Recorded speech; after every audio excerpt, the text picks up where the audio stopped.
Profanar y blasfemar. Esta semana entramos a la recta final del recorrido por el libro de Levítico. Y llegamos a la porción que comprende del capítulo 21 al capítulo 24. La paraschá que lleva por nombre Emor. ¿Qué significa? Diles. Y el punto de entrada de la porción se refiere a la santidad de los sacerdotes, los kohanim, y tocan aspectos como la prohibición de los sacerdotes para no impurificarse con un muerto que no sea de sus familiares más cercanos. Se habla acerca de con qué mujeres no se puede casar un sacerdote y habla acerca de la gravedad de la infidelidad, especialmente de la hija de un sacerdote. En esta porción se tocan las prohibiciones más estrictas para los kohanim, entre otros las limitaciones físicas que impiden el servicio en el templo sin que esto sea hacer acepción de personas. Y está también la prohibición de comer cosas sagradas sin la purificación adecuada, y la forma en cómo se deben realizar y llevar a cabo los sacrificios. La práctica de esta paraschá nos sirve para reafirmar nuestro pacto con Dios y tener la seguridad de la vida eterna, pues nos permite conocer nuestro destino, saber cómo estar alegres, tener protección y que no nos falte el sustento, pues nos enseña a resolver conflictos.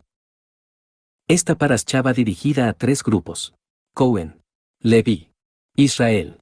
Si tomamos la inicial de cada concepto se forma la palabra ki, que significa vasija. Una vasija para recibir y proyectar la luz de Dios a todo el mundo. Por eso el templo es un centro de recepción de la gloria de Dios. Y se divide en tres partes donde operan estos tres grupos: el atrio donde está Israel, el lugar santo donde trabajan los levitas, el lugar santísimo al que ingresa el sacerdote. Esto también alude a las tres partes de contención del alma: el cerebro, que es el lugar del sacerdocio, el corazón, que es el lugar de los levitas, el estómago, que es el lugar de Israel. Por eso cuando pedimos por la paz de Jerusalén, que es donde está el templo, estamos pidiendo por la paz de nosotros mismos, que somos templo de Dios. Salmo 122, 6, 7. Pedid por la paz de Jerusalén. Sean prosperados los que te aman.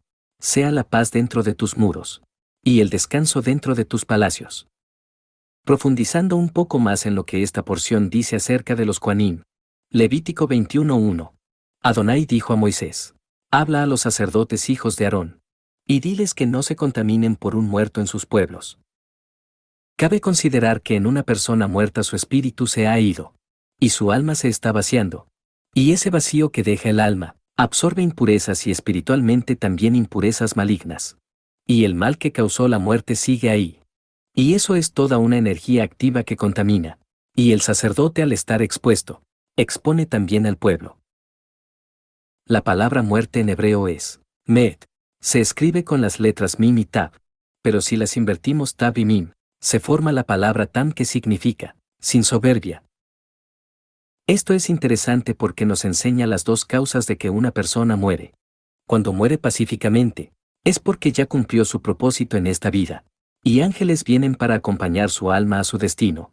Pero cuando una persona se desvía moral y espiritualmente, y Dios ve que ya no va a cumplir su propósito en esta vida, la espada de un ángel desgarra su alma, y por eso la persona muere en sufrimiento. Entonces, como está escrito, el sacerdote no podía estar cerca de un muerto, para no tomar las impurezas de la muerte. Pero siendo un pueblo de sacerdotes, hoy en día, cuando participamos de una infracción a la ley de Dios, estamos también tomando de esa impureza de muerte. Y cuando Dios juzgue ese pecado, nos tocará nuestra parte en el castigo. ¿Por qué nos contaminamos? Físicamente, al ver un cadáver, nos genera una emoción o un sentimiento con ese cuerpo pensando en la persona que era. Estamos tomando de la esencia de un ser muerto, mientras que espiritualmente esa persona está experimentando una continuidad. Por eso, como pueblo de Dios, no debemos estar atados a las emociones que el mundo acostumbra. Nosotros tenemos que ir más allá de eso, como el aceite que no se mezcla con las aguas y se queda por encima. Se trata de ver las cosas como son y no por lo que parecen ser. La gente que se queja de todo y reniega de mucho, esa persona está matando su propio ser. Todo a nuestro alrededor es perfecto. Posiblemente sea complicado, pero es perfecto. En esta paraschá aún estamos dentro del conteo del Omer y en el camino a Shavuot. El mandamiento es ir depurando nuestra vida. Y un propósito es dejar de quejarnos de todo durante los días del Sefirat HaOmer. Y llegaremos a la entrega de la Torá transformando nuestra vida. Otro punto interesante es el que se detalla en Levítico 21:7. Con mujer ramera o infame no se casarán, ni con mujer repudiada de su marido, porque el sacerdote es santo a su Dios. Aquí aparece la palabra infame, que en hebreo es la palabra halal, del diccionario Strong H2491 que significa profanada. Es decir, el Cohen no se puede casar con una mujer que se dedique al sexo, ni con una mujer divorciada, porque la mujer al ser una vasija receptora, mantiene en ella al menos la energía del último hombre anterior en su vida, y el sacerdote debe de ser apartado en sus pensamientos naturales para no distraerse, y afectar su servicio a Dios. Todos somos sacerdotes, por lo cual todos somos canales de luz que estamos canalizando situaciones, tanto para bien como para mal. Cuando Dios le indica a Moisés, dile a los sacerdotes, le está indicando que le hable a todos los que andan en la ley de Dios. Como sacerdotes de Dios, somos los agentes de cambio de estos tiempos. Pero, ¿cómo podemos hacer que este mundo cambie? El humanismo dice, cambia tú para que todo cambie. Pero nosotros lo que tenemos que hacer para que este mundo cambie es traer al Mesías. ¿Y cómo traemos al Mesías? Siendo para otros un canal de misericordia, empatía, esperanza en Dios y luz de la Torá. Eso es ejercer el sacerdocio, cuando ayudamos a los demás en sus procesos para que cada uno sea la mejor versión de sí mismo. Todos tenemos un pleito interno entre nuestro espíritu, nuestra alma y nuestro cuerpo. En esta lucha, el alma es realmente un comodín porque se va con el que gana. Por lo cual para tener un alma sana, debemos de tener un perfecto equilibrio entre lo espiritual y lo carnal. Eclesiastés 3:17. Y dije yo en mi corazón, al justo y al impío juzgará Dios, porque allí hay un tiempo para todo lo que se quiere y para todo lo que se hace. Nuestra labor sacerdotal es ayudar a la gente a encontrar ese equilibrio entre lo espiritual y lo carnal. ¿Por qué todos en el pueblo de Dios debemos de ser sacerdotes? La palabra sacerdote en el original hebreo es la palabra Cohen. Diccionario Strong H3548, que se refiere que un sacerdote es un ministro reconocido de la divinidad que oficia ante un altar y en otros ritos cúlticos. Y en el contexto que nos ocupa, un sacerdote realiza tareas de mediación. Representa al pueblo delante de Dios. La palabra Cohen aparece en el Antiguo Testamento en 741 pasajes, 247 veces en la Torá y de esas, tan solo en el libro de Levítico se menciona en 185 citas, por lo cual a este libro se le conoce como el Manual del Cohen. Ahora, todo esto nos demuestra que el hecho de que el pueblo de Dios sea un pueblo de sacerdotes, es porque el Cohen es un nivel espiritual, de alma y de conciencia. ¿Qué significa esto? En un pueblo de sacerdotes, todos sirven a todos y la conexión es tal, que todos velan por el bienestar del otro. Cuando alcanzamos el estado de Cohen, podemos descubrir el sistema superior del mundo oculto, el mundo espiritual, y dentro de este sistema, pasar a una estructura que nos permite ver al Elohim en todo su esplendor. Es entonces cuando podemos usar esta estructura en su último y más elevado grado, para poder estar completamente unidos al mundo espiritual, para poder activar este mundo material en un mejor nivel, y aprender cómo mantener nuestra pureza espiritual. El trabajo de los Kohanim es servir al pueblo.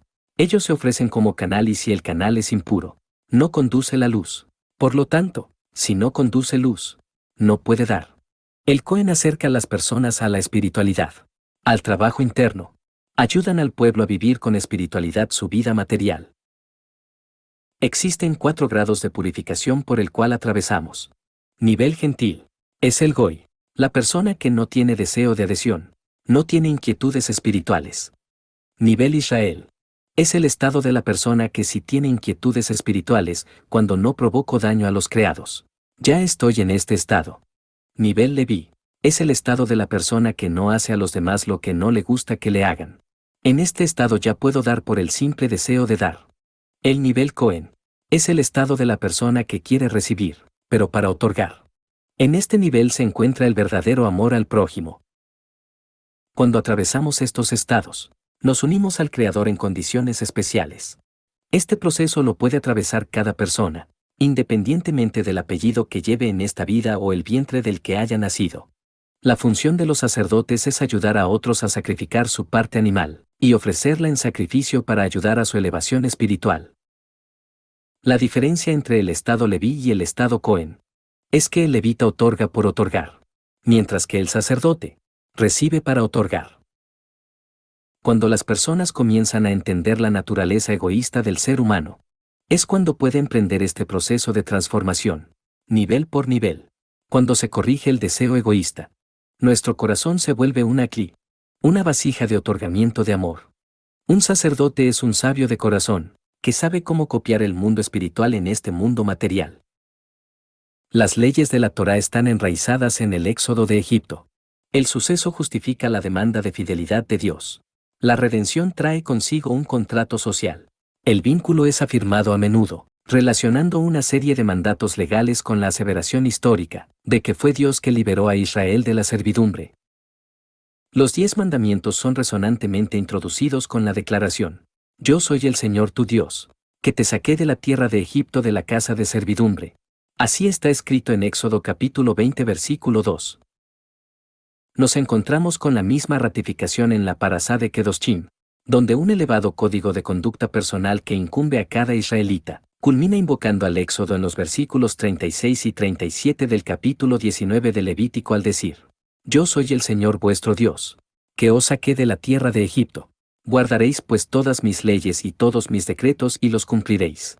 Yo soy el Señor. Y así también en nuestra porción que nos ocupa hoy.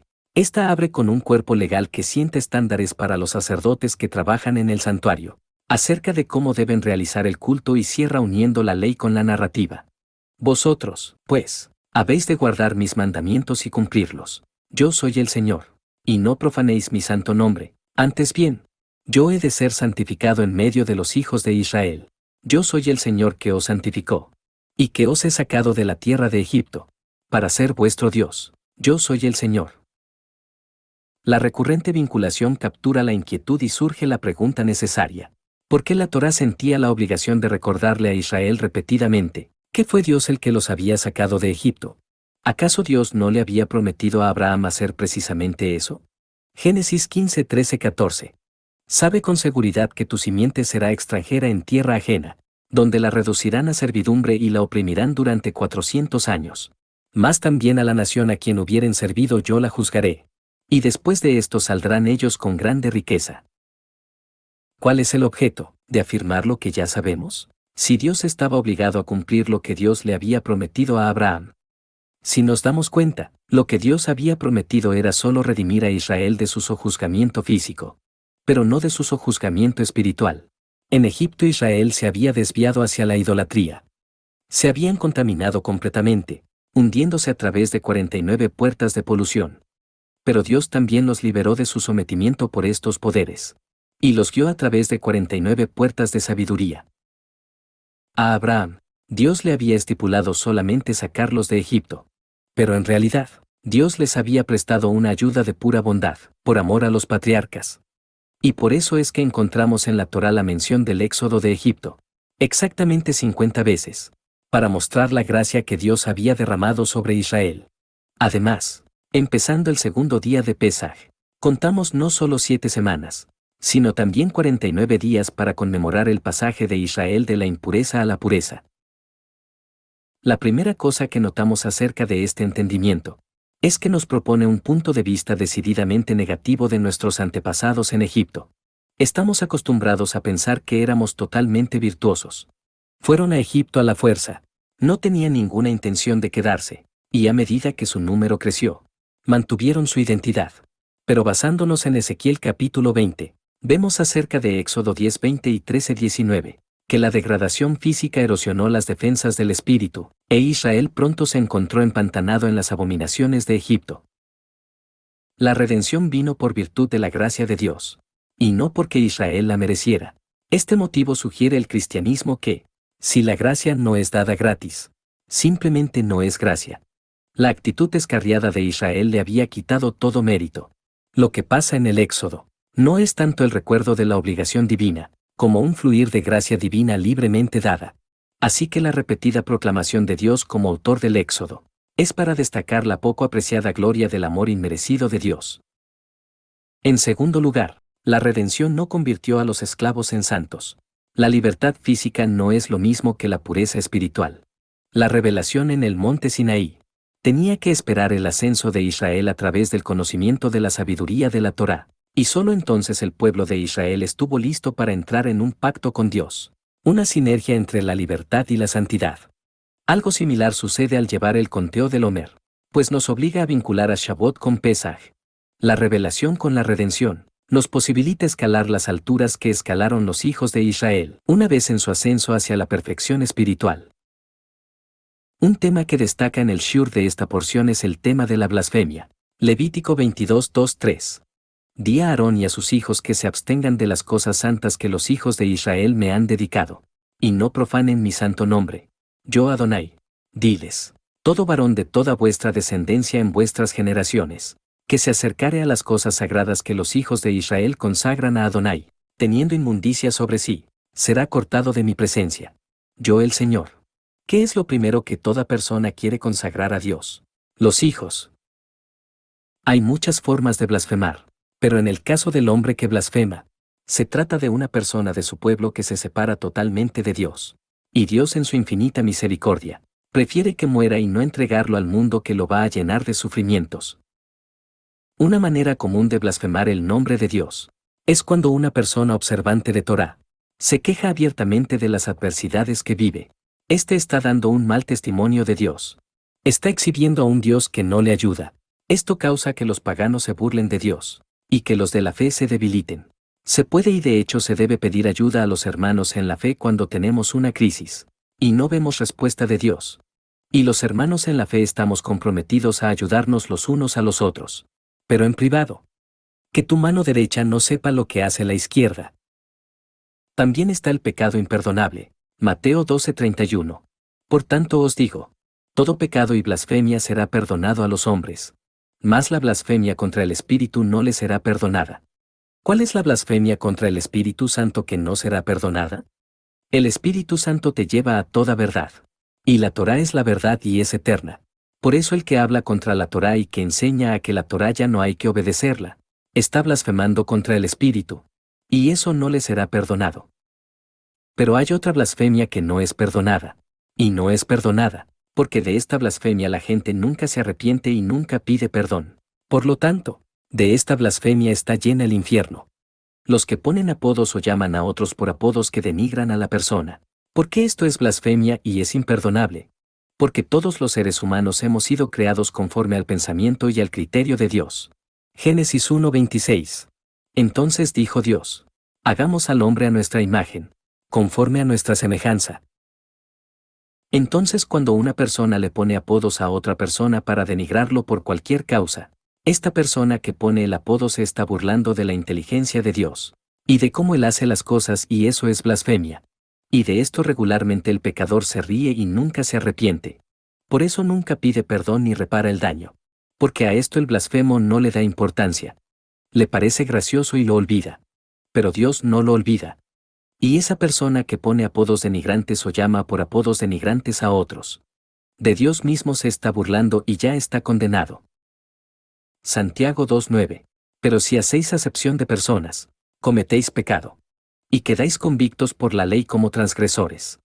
La palabra acepción que registra el diccionario Strong del griego 4380 es el término prosopolepteo, que literalmente significa ser parcial, humillar o ser injusto contra otras personas. Marcos 9:42.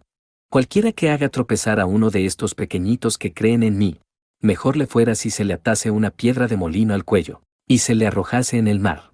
En el caso de los que practican Torá, Dios es más exigente, con su pueblo Dios es más severo, pues el pueblo de Dios tiene mayor obligación con él, pero también Dios honra mayormente a los de su pueblo. Isaías 43:7. Todos los llamados de mi nombre, para gloria mía los he creado, los formé y los hice. La palabra hebrea que se traduce como gloria es la palabra kabod, la cual regularmente la relacionamos con el poder absoluto de Dios. Pero el significado más básico de kabod es respeto. Proverbios 3:35. Los sabios heredarán honra, kabod, mas los necios llevarán ignominia. Por ejemplo, las vestiduras del sumo sacerdote son para respeto, kabod. Éxodo 28:2. Y harás vestiduras sagradas a Aarón tu hermano, para honra y hermosura. Entonces todos los que están en el camino de la fe en el único Dios verdadero y en su Hijo el Mesías prometido, son llamados para dar y recibir respeto. Colosenses 3:25. Mas el que hace injusticia, recibirá la injusticia que hiciere, porque no haya acepción de personas. Tito 2:7. Presentándote tú en todo como ejemplo de buenas obras, en la enseñanza mostrando integridad, seriedad. La porción Emor trata una variedad de temas que algunos permanecen incluso en la cultura universal de la sociedad, como lo que está escrito en Levítico 24:19-20, y el que causare lesión en su prójimo, según hizo, así le sea hecho, rotura por rotura, ojo por ojo, diente por diente, según la lesión que haya hecho a otro, tal se hará a él. Se trata de un principio de justicia, que sostenía que el castigo debía estar a la altura del delito, y que el infractor debía recibir una pena equivalente al daño o perjuicio que infligía a su víctima, aunque más que el castigo al infractor se trata de la reparación del daño a la víctima. Esta parashá cita 7 versículos que resumen toda la Torá. Levítico 22:26-33.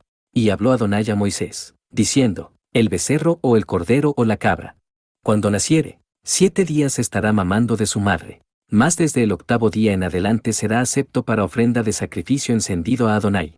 Y sea vaca u oveja, no degollaréis en un mismo día a ella y a su hijo. Y cuando ofreciereis sacrificio de acción de gracias al Señor, lo sacrificaréis de manera que sea aceptable. En el mismo día se comerá. No dejaréis de él para otro día. Yo el Señor.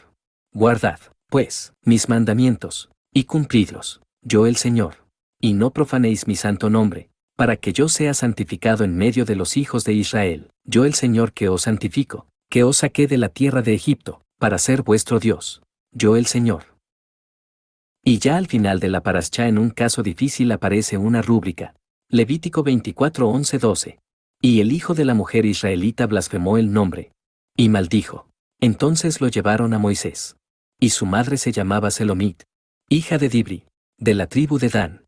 Y lo pusieron en la cárcel, hasta que les fuese declarado por palabra de Adonai. Aquí aparecen 5 nombres incluyendo el nombre divino de Dios. Y si enlistamos los significados de cada nombre descubrimos un código. Moisés, el que fue sacado. Selomit, apacible. Dibri, palabra. Dan, juez. Dios, Adonai.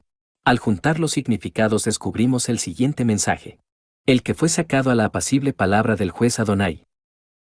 Como ya lo comentamos, esta porción está dentro de la cuenta del Omer, y es que el conteo del Omer es el lazo que une los 3 primeros meses del calendario bíblico. Nisan, Liar y Sivan. En Nisan está Pesaj, Amatzot y Bikurim, y el mandamiento es no comer pan leudado en estas festividades. En Liar está la mayor parte del conteo del Omer, donde el mandamiento es traer trigo. En Sivan está Shavuot, donde el mandamiento es traer pan leudado. En Pesaj, sometemos nuestro entendimiento y voluntad a Dios. Durante el conteo del Omer, vamos renovando nuestro entendimiento y nuestra voluntad a Dios. En Shavuot, somos vasijas nuevas para recibir la Torá. Estas 3 etapas las podemos poner en práctica a diario. En la mañana, al despertar sometemos nuestra voluntad a Dios. Durante el día, vamos aplicando lo que sabemos y vamos aprendiendo más. Y terminamos el día con más experiencia para servir a Dios. Esta parashá nos revela el secreto de lo santo y lo sagrado, pues las personas generan la santidad cuando hacen lo que Dios dice. Pero cuando no hacen lo que Dios dice, están profanando el nombre de Dios. Levítico 21:6. Santos serán a su Dios, y no profanarán el nombre de su Dios, porque las ofrendas encendidas para Jehová y el pan de su Dios ofrecen. Por tanto, serán santos. La palabra profanar en el original hebreo es la palabra halal, que significa perforar, herir, disolver. La raíz de la palabra halal es hol, que significa vacío. Una palabra que suena similar es helal, que significa ser claro, brillar. De esta palabra alel, que significa alabar, aclamar. Y de esta palabra surge el concepto de aleluya. Cuando nosotros guardamos Torá y compartimos Torá, la presencia de Dios está con nosotros. Pero cuando profanamos un mandamiento, la presencia de Dios se va y surge un vacío. Por eso la porción dice. Levítico 22:31-32. Guardad, pues, mis mandamientos, y cumplidlos, yo Adonai, y no profanéis mi santo nombre, para que yo sea santificado en medio de los hijos de Israel, yo Adonai que os santifico. Guarda los mandamientos de Dios y no los profanes para que Dios esté en medio de ti. Porque así lo dice su palabra. Y en su palabra está su presencia,